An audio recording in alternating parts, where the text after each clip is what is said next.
다 예수님이 승천하시기 전에 제자들에게 분부하신 말씀을 기록하고 있는데 저자에 따라서 강조하는 부분이 조금씩 다릅니다.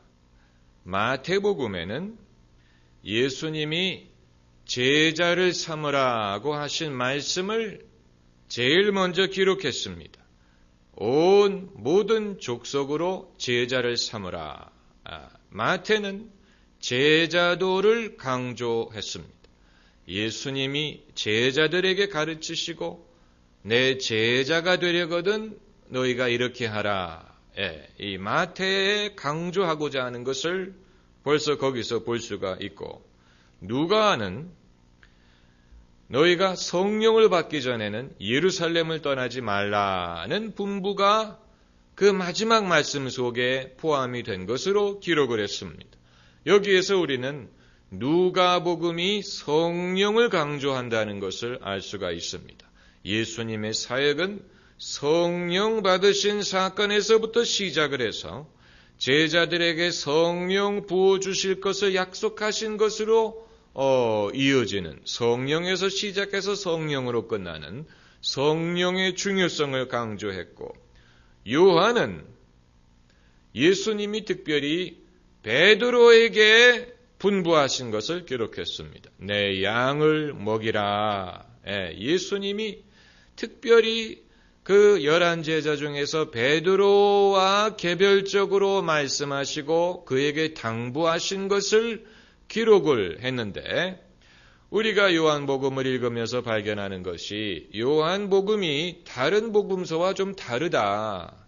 기록한 사건들도 다르고 또 예수님의 그 대한 묘사하는 것도 조금 다르다는 것을 우리가 느끼지 않습니까? 그런데 아마 그 이유가 요한복음은 이 개인들의, 예수님을 경험하고 만나본 개인들의 그 개인적인 경험 위주로 기록됐기 때문에 그런 것이 아닌가 이렇게 보는 것입니다.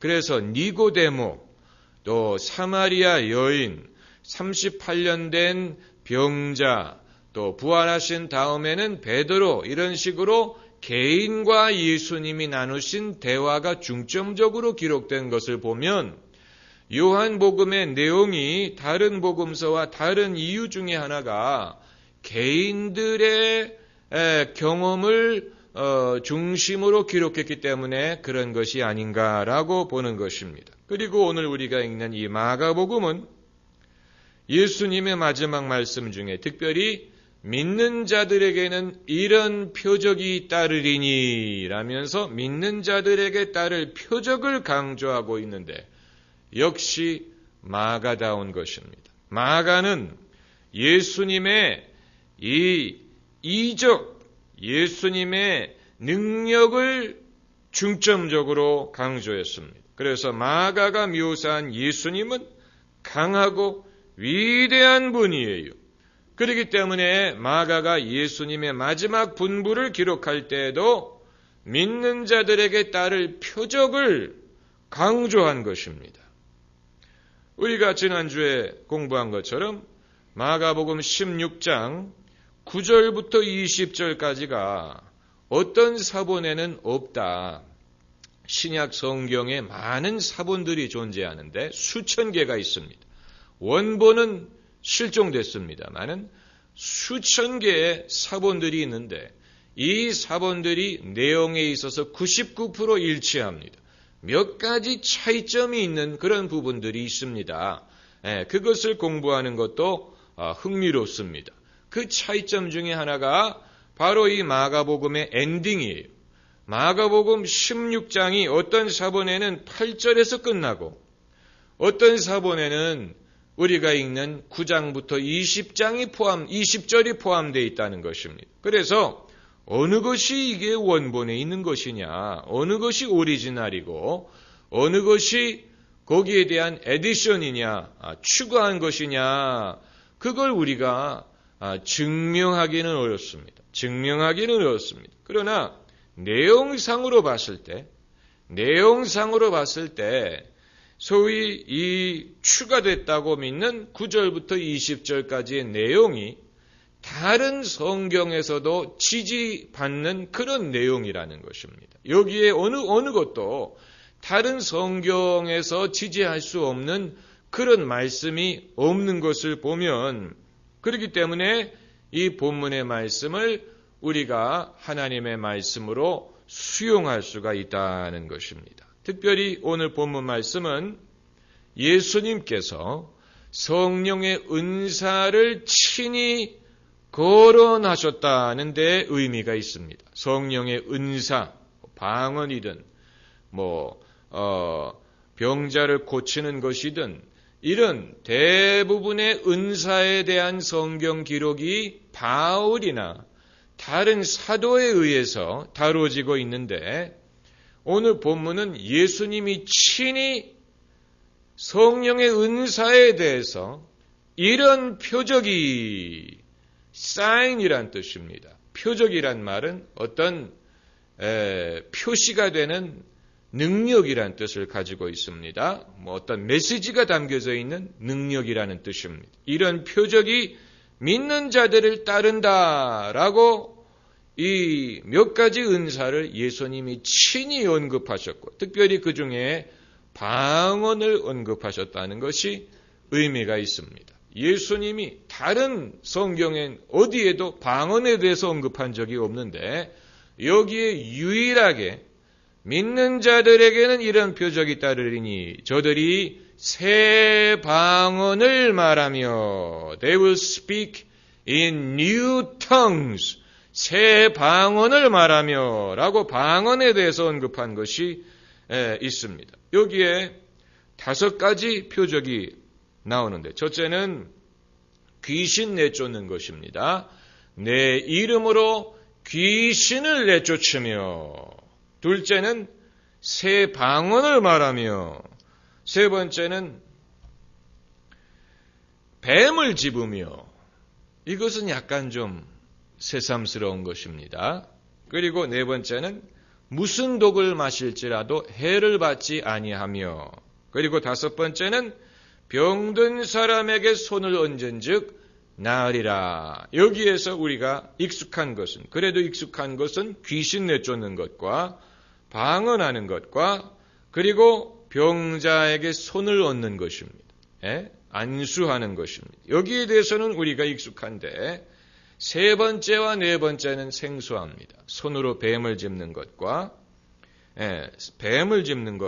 무슨 독을 마실지라도 해를 받지 아니하며, 이것이 비유적인 말씀인지 아니면 문자적으로 우리가 해석을 해야 되는 것인지, 미국의 아팔라치아 산맥 지역에 가면은 이 구절을 문자적으로 해석하는 그런 교회들이 있습니다.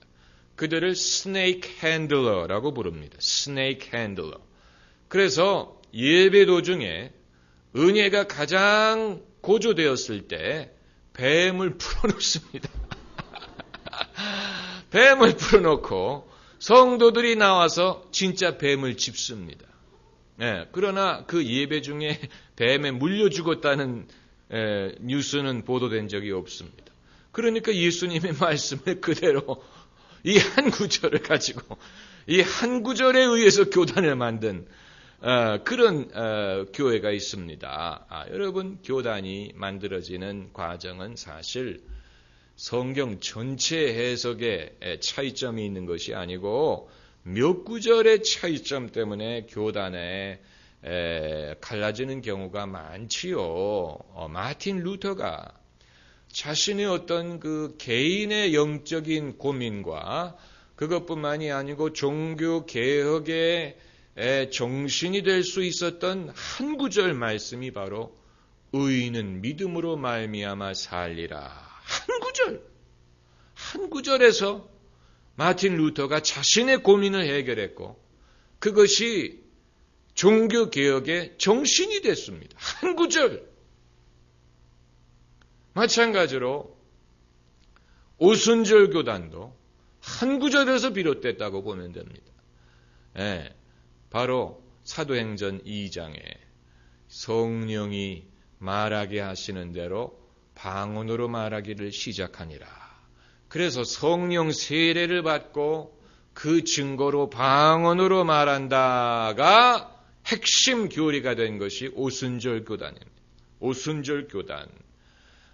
뭐 그것뿐만이 아니고 이제 성도들이 거룩하게 된다. 이 한 교리를 중점적으로 해서 가르친 게 성결교단입니다.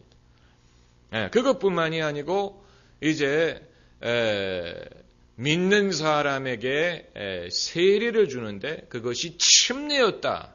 물에 빠뜨려 가지고 침례 세례를 주었다는 것을 강조해서 세워진 교단이 침례교입니다. 그러니까 성경 전체의 해석에 차이가 있어서가 아니고 그 부분 어떤 경우에는 한두 구절의 해석의 차이 때문에 새로운 교단이 세워질 수가 있는 것입니다. 이처럼 이것은 어떻게 생각하면 하찮은 이유로 교단이 서로 갈라졌다고 볼 수도 있지만 한편으로는 그만큼 성경 한 구절 한 구절이 중요하다는 것을 보여주는 것입니다. 우리가 성경 말씀, 하나님의 입으로 나오는 모든 말씀이 중요하기 때문에 그 한 구절 한 구절에서 엄청난 그런 그 변화와 아주 굉장히 중요한 신학적인 문제가 성경 한 구절 한 구절을 어떻게 해석하느냐. 이 소위 삼위일체론과 삼위일체를 부인하는 그런 그건 이단이지요. 아리우스파에서 시작이 됐는데 요즘에 여호와의 증인 같은 이단이 삼위일체를 부인합니다. 삼위일체를 부인합니다. 그런데 그러면 요한복음 1장에 태초에 말씀이 계셨다. 이 말씀이 하나님과 함께 계셨고 이 말씀이 하나님이었다. 말씀이 육신이 되어 우리 가운데 거하심에 우리가 그 영광을 보니 하나님의 독생자의 영광이요 은혜와 진리가 충만하더라. 그 구절을 우리가 해석을 하면 그 말씀이 태초에 있었고 말씀이 하나님이었고 말씀이 육신이 돼서 우리가 그 독생자의 영광을 보았다. 이건 예수님에 대한 것입니다. 예수님을 말씀으로 일컫는 것인데 예수님이 하나님이다라고 분명히 기록이 되어 있습니다. 그러나 여호와의 증인은 거기에서 이제 소위 말씀 또 하나님이란 구절을 영어로 할 때는 소문자로 기록을 하는 것입니다. 소문자. 그래서 the word가 아니고 a word라고 그 한 구절을 그들이 그런 식으로 바꿔가지고 예수님의 어떤 신성을 부인하는 그런 부인하기 위한 그런 신학적인 해석 작업을 했다는 것입니다. 그러니까 여러분 성경을 잘 안다는 것이 그렇게 중요합니다. 성경을 잘 알고 제대로 해석한다는 것이 그렇게 중요합니다. 그렇기 때문에 신약 성경에 삼위일체라는 단어는 등장하지 않지만 그러나 삼위일체를 증명할 만한 그런 구절과 또 교리가 엄청나게 많아요.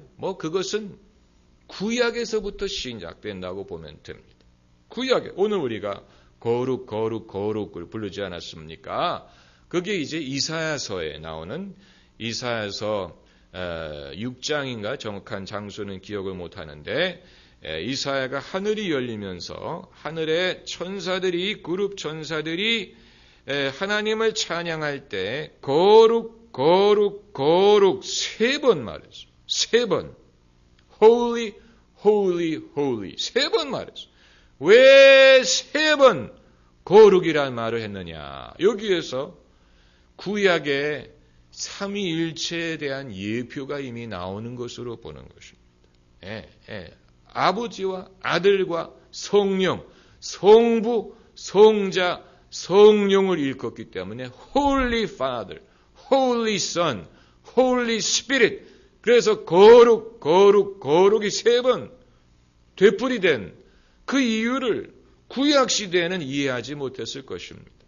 그러나 이제 예수님이 요단강에서 세례를 받으실 때 삼위일체 하나님이 그 자리에서 함께 역사하시잖아요. 그래서 하나님의 아들은 세례를 받으시고 성령은 그 위에 비둘기같이 임하시고 그리고 하나님 아버지의 음성이 하늘에서 들리기를 이는 내 사랑하는 아들이라 내가 그를 인하여 기뻐하노라. 성삼위 하나님이 요단강에서 함께 역사하셨지요. 그것뿐만이 아니고 이제 예수께서 마태복음 마지막 장에 너희가 아버지와 아들과 성령의 이름으로 세례를 주라. 삼위일체 세례가 나오지 않습니까? 그리고 또한 고린도 후서 마지막에 바울이 축도를 하면서 주 예수 그리스도의 은혜와 하나님 아버지의 사랑과 성령의 교통하심이 너희와 함께 할지어다. 삼위일체 축도가 나옵니다. 여기에서 예수 그리스도의 은혜, 하나님 아버지의 사랑, 성령의 교통하심, fellowship of the Holy Spirit, 삼위일체에 대한 교리는 성경 많은 곳에서 찾아볼 수가 있는 것입니다. 성경 많은 곳에서.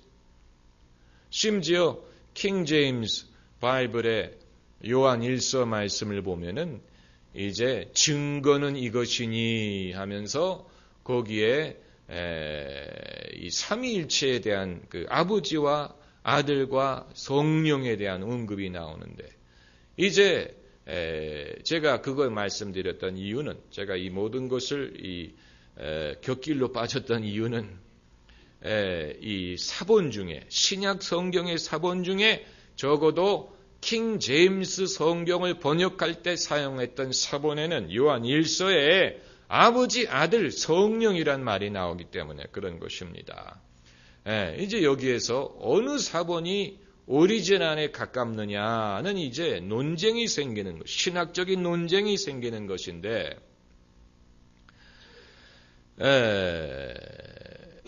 그러나 이제 그 오늘 본문에 예수님이 왜 표적에 대해서 강조를 하셨는가? 이제 이것은 이 복음 전하는 자에게 주님께서 그냥 내보내시는 것이 아니고 주님께서는 복음 전하는 사람에게 영적인 권세를 주어서 내보내시는 것을 말하는 것입니다. 여러분, 저는 이 시대에 우리가 선교 사역에 대해서 또 목회와 전도 사역에 대해서 왜곡하는 부분이 있다고 봅니다. 그건 뭐냐면 선교를 돈으로 하려고 하는 것입니다. 그것은 선교사를 보내는 교회도 그렇게 생각하고 선교사들도 어느 정도는 그런 식으로 기대를 하고 있는 것으로 보입니다. 그래서 교회 예산의 몇 프로를 선교비로 써야 되느니 이런 주장이 나오는 이유 중에 하나가 선교하는 데에 돈이 들고 선교하는 데에 돈을 써야 된다고 모두가 생각을 하기 때문에 그러는 것인데 예수님은 선교나 전도 사역에 대해서 일절 돈에 대해서 언급하지 않았습니다. 예수님이 제자들에게 돈을 남기고 가지 않았습니다. 또 그들에게 후원자를 모으라고 말씀하지 않았습니다. 예수님은 제자들을 일찍 내보내실 때 너희가 돈주머니도 가지고 가지 말라. 옷 2벌도 가지고 가지 말라. 이렇게 말씀하셨어요. 그 이유는 가난하게 살라는 말이 아니에요. 단벌 신사가 되라는 얘기가 아니고 너희가 그런 거를 미리 준비할 필요 없고 너희가 가서 복음을 전하게 되면 은혜 받는 사람들이 너의 필요한 것을 제공한다는 얘기입니다. 그렇기 때문에 돈주머니를 가지고 가지 말라는 이유는 가난하라는 얘기가 아니고 내가 가서 복음을 전하면 은혜 받는 사람들 중에서 너의 필요한 것을 채워주는 사람들이 있을 것이다. 이게 예수님의 원리예요. 이게 사도들의 원리입니다. 사도들은 그런 식으로 사역했습니다. 그런데 오늘날 우리는 그렇게 가르치는 것이 아니고 이 모교회에서, 모체가 되는 교회에서 재정적으로 후원을 해야 되는 것으로 이렇게 생각을 하는데, 그러다 보니까 선교사들이 그 현지에서 현지인들의 수준대로 사는 것이 아니고 보낸 국가의 수준대로 살면서 선교를 하려고 하니까, 그러니까 당연히 후원을 받아야지요. 왜냐하면 그 현지의 수준대로 사는 데는 돈이 별로 들지 않지만 비교적으로 여기의 수준대로 자식들을 교육하고 여기의 수준대로 뭘 하려고 하면 당연히 돈이 필요하지요. 그렇지 않습니까? 그러나 저는 그것은 적어도 예수님의 전략은 아니었다라고 보는 것입니다. 예수님은 제자들에게 돈 문제에 대해서는 일절 언급도 안 했습니다. 그건 문제가 되지 않아요. 능력이 없고 지혜가 없고 또 믿음이 부족한 것이 문제지 돈이 없어서 문제가 되는 경우는 없습니다. 목회자도 선교사만 그런 것뿐만이 아니고 목회자도 결국 교회를 개척을 하든 목회를 할 때 자기 돈으로 하는 거 아닙니다. 그거 할 만한 돈이 누가 있겠습니까마는 자기가 돈이 얼마나 있고 없고 이걸 염려할 필요가 없고, 말씀을 먹이면 마치 소에게 풀을 먹이면 젖이 나오는 것처럼 교회들에게 말씀의 꼴을 먹이면 헌금이 나오게 돼 있습니다. 그 말은 은혜를 사람들이 받으면 그 사역을 재정적으로 지원하게 돼 있습니다. 그렇기 때문에 돈 염려할 필요가 없다는 것입니다. 그런데 돈을 염려하는 사람들이 왜 그러느냐? 처음부터 모든 것을 갖춰가지고 시작하려고 하기 때문에 그런 것입니다. 처음부터 시설도 장소도 교회 건물도 처음부터 그것을 다 가지고 시작을 하려고 하니까 돈이 필요하다고 생각을 하지만, 그러나 안방에 가구들 다 치워버리고 거기서 시작을 하더라도 하나님의 말씀을 먹이면, 사람들이 은혜를 받으면 그 사역을 지원하게 돼 있습니다. 그렇게 해서 시작하면 됩니다. 그러니까 주님의 방법은 굉장히 효율적인 방법이고 또 합리적인 방법입니다. 그리고 어느 누구든지 할 수 있는 방법입니다. 만약에 안 된다면 그건 무리하기 때문에 안 되는 것입니다. 안 될 수가 없습니다. 사람이 욕심을 부리기 때문에 안 되는 것이지 순리대로 하면 됩니다. 사람들에게 은혜를 끼치면 그들이 이 물심양면으로 돕게 되어 있습니다. 반드시 무슨 헌금만 하는 것이 아니고 물심양면으로 봉사든 무슨 이 교인들이 이 신앙이라는 것은 그런 것입니다. 신앙이라는 것은 그런 것입니다. 너의 보화가 있는 곳에 마음이 있다라고 했기 때문에 여러분, 신앙은 물질과 마음을 떼서 생각하는 게 아니고 보화가 있는 곳에 마음이 있어요.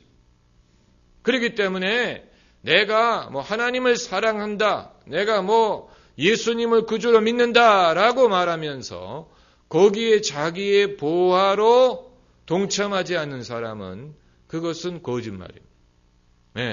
자기가 예수님을 사랑하고 자기가 크리스찬이다라고 말하면서 그 일에 자기의 재물로 동참하려고 하지 않는 사람은 거짓말이. 왜냐하면 보화가 있는 곳에 마음이 있다고 했는데 예수님에게 보화를 쌓아놓지 않는데 어떻게 예수님에게 마음이 있을 수가 있습니까? 그렇지 않습니까? 그런데 이 본문 말씀에 이제 이 표적이라는 말씀이 나오는데, 여기서 이제 이것을 우리에게 적용을 하면 이 성령의 은사에 대한 논의를 할 때마다 늘 등장하는 어떤 이견이 뭐냐면 왜 나는 그런 것을 경험하지 못하느냐 하는 것입니다. 정말로 그렇다면 정말로 이런 은사가 하나님의 뜻이라면 왜 나는 그것을 경험하지 못했느냐. 그러므로 결론은 이것이 하나님이 뜻하신 거가 아니다. 이렇게 이제 논쟁이 됩니다. 그러면 여기서 지금 예수님이 어떤 해석의 열쇠가 될 만한 그런 구절이 있는데 그것은 뭐냐면 17절에 믿는 자들에게는 이런 표적이 따르리니 한번 따라해보세요. 따르리니. 그게 키워드입니다. 따른다. 따른다는 말은 그 말은 주역이 있고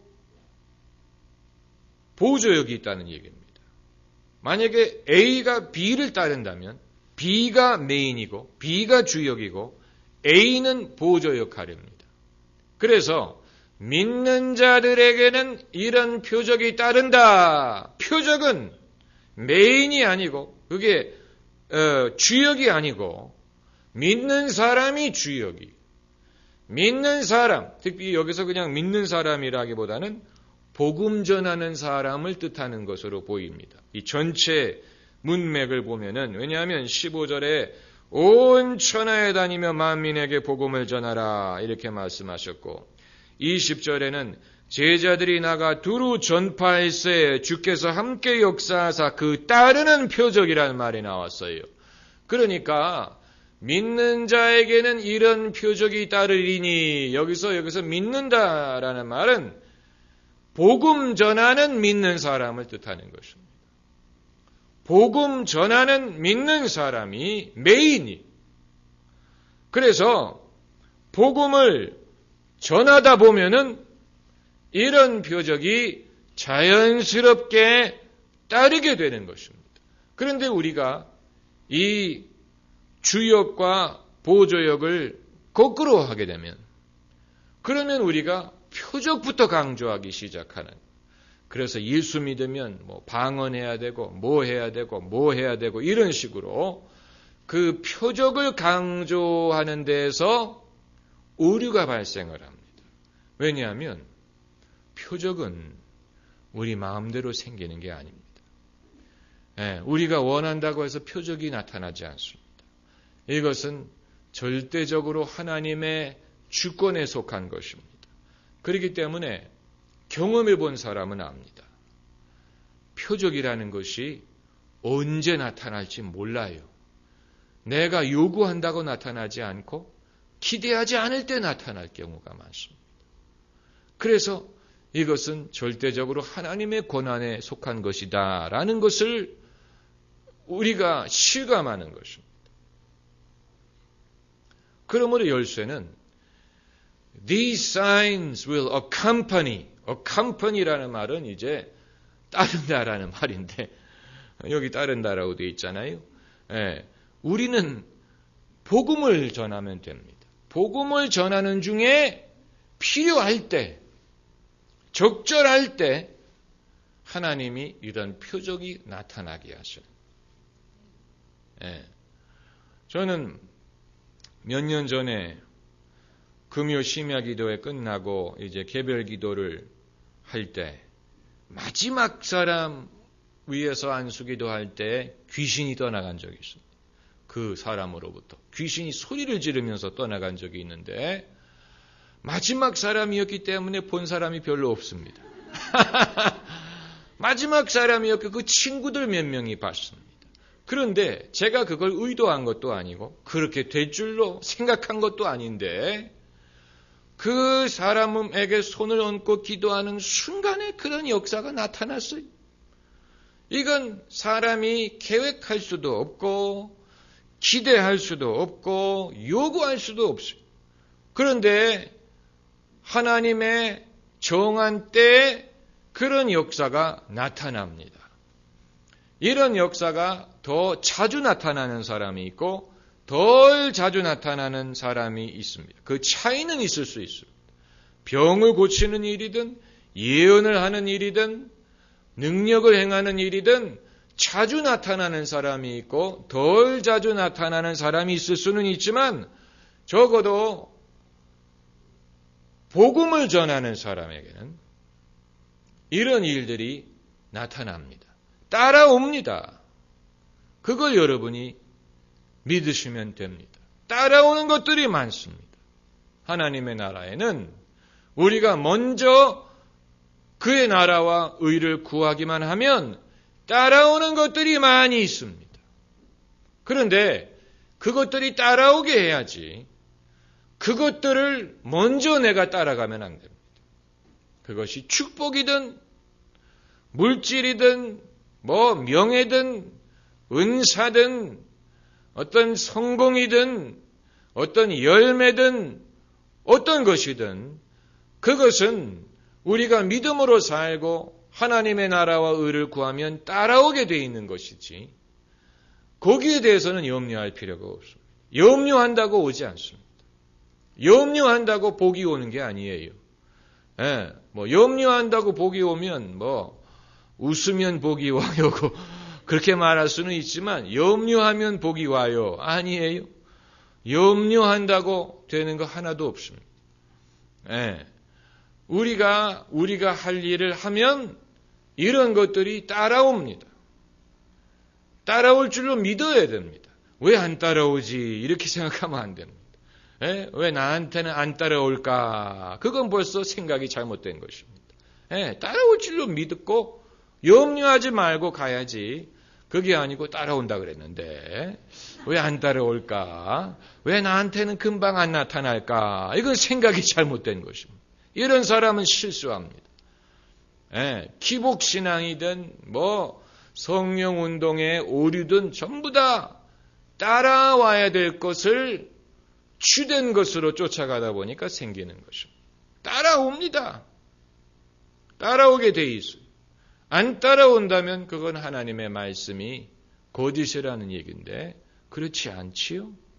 여러분의 지금까지 경험을 되돌아보면 따라온 것이 많지 않습니까? 할렐루야. 따라온 것들 많지요? 우리가 구하지 않았는데 따라온 것들이 아마 더 클 것입니다. 재물도 내가 돈을 벌어야지라고 그래서 돈을 버는 경우보다는 별로 생각하지 않았는데 재물이 따라오는 경우가 사실은 더 많고 모든 것이 다 그렇습니다. 배우자 구하는 것도 마찬가지. 내가 배우자를 눈에 있는 쌍심지를 키고 내 님은 어디 계실까라고 막 교회를 두리번거리고 이렇게 하면은 오히려 될 것도 안 됩니다. 될 것도 안 됩니다. 그게 아니고 예수님 말씀대로 먼저 그의 나라와 그의 의를 구하다 보면 배우자가 따라오게 돼 있어요. 따라와요. 좋은 사람이 따라오지요. 그게 아니고 내가 그것 쫓아가게 되면은 일단 비굴해지고요. 사람들은 그 비굴한 사람에 대해서 매력을 못 느낍니다. 좀 이런 것에 대해서 좀 초월한 것 같은 초연한 그런 사람에 대해서 매력을 느끼지. 내님은 어디 계실까? 이런 사람들 보면은 사람은 그런 게 있잖아요. 그 재물도 그런 것 같아요. 재물도 우리가 거기에 관심이 없는 척하고 우리가 갈 길을 가야지 재물이 막 쫓아오지. 그게 아니고 막 자꾸 이러면 재물도 저놈이 나를 탐하는구나. 그러면 안 쫓아옵니다. 이런 게 있습니다. 성공이든 명예든 그렇습니다. 우리가 이런 면에 있어서 내가 떡으로만 사는 게 아니다. 하나님의 입으로 나오는 모든 말씀으로 산다. 하나님의 은혜가 나에게 족하다. 이러면서 당당하게 가야 됩니다. 그게 믿음으로 사는 사람이에요. 이런 사람은 존경을 받을 수밖에 없고 그리고 이런 사람이 지도자가 될 수가 있는. 기도하십시다.